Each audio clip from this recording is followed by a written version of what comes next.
மக்களே, welcome to spicy மல்லி channel. இன்னைக்கு நம்ம பார்க்க போகிறது உளுந்த வடை தான் பார்க்க போகிறோம். வாங்க வீடியோக்குள்ளே போகலாம். நம்ம உளுந்த வடைக்கு பச்சை மிளகா, வெங்காயம், கருவேப்பிலை, இஞ்சி, மிளகு இதெல்லாம் நம்ம சேர்த்துக்கிட்டோம். இப்போ அடுத்தது அது வெளியே நம்ம உளுந்த மாவை ஆட் பண்ணிக்கலாம்.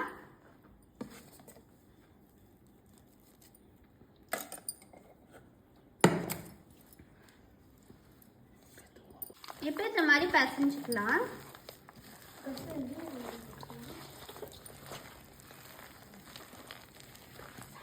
தேவையான அளவுக்கு உப்பு ஆட் பண்ணிக்கோங்க.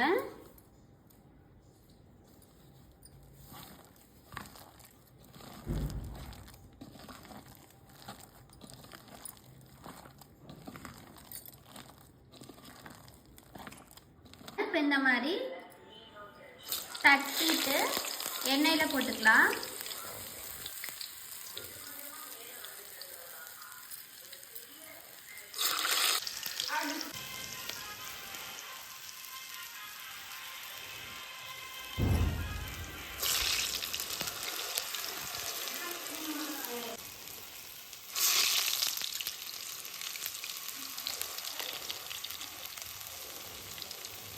இப்போ பாருங்க, நல்லா பொன்னிறமாக வெந்துருச்சு.